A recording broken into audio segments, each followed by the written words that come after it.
সারাদিন অক্লান্ত পরিশ্রমের পর আমরা সবাই চাই রাতের ঘুমটি যেন আরামদায়ক এবং শান্তিপূর্ণ হয়। শান্তিতে রাতে যদি ঘুমোতে চান তাহলে এই 7টি মানুষদের এড়িয়ে চলুন। আমাদের জীবনে অনেক ধরনের মানুষ আসে। কেউ ইতিবাচক বার্তা নিয়ে আসে, আবার কেউ নেতিবাচক হয়ে আসে। যদিও মানুষ চেনা খুবই কঠিন কাজ, তবুও কিছু আচরণ দেখলে তাদের থেকে সাবধান থাকাই ভালো।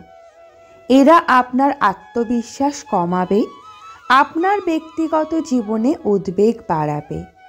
এদের এড়িয়ে চললে আপনার মানসিক সুস্থতা বজায় থাকবে। নেগেটিভ মানুষ। কিছু মানুষ জীবন সম্পর্কে নেতিবাচক দিকগুলো বেশি ফোকাস করেন।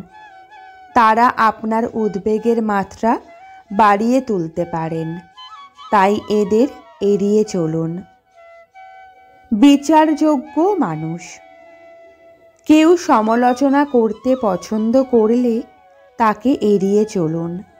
এরা সবসময় আপনার পছন্দ নিয়ে বিচার করতে থাকবে। সমালোচনা করা মানুষ। যে বন্ধু ক্রমাগত আপনার সমালোচনা করে তার থেকে সাবধানে থাকুন। তারা আপনার মাঝে উদ্বেগকে আরও তীব্র করতে পারে। যারা চাপ দেয়, আপনার সিদ্ধান্ত আপনি নিজে নেবেন।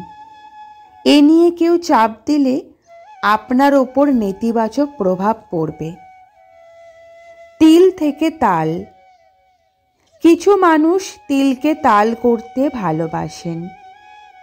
এমন মানুষের থেকে দূরে থাকাই শ্রেয়। মতামতকে গুরুত্ব না দেওয়া এমন অনেকেই আছেন যারা আপনার মতামতকে গুরুত্ব দেয় না। এমন মানুষকে নিজের থেকে দূরে রাখুন। গুজব। গুজব আপনার উদ্বেগকে বাড়িয়ে তুলতে পারে। এগুলো অপ্রয়োজনীয় চাপ বাড়ায়। যারা আপনার সম্পর্কে গুজব ছড়ায় তাদের থেকে দূরে থাকুন।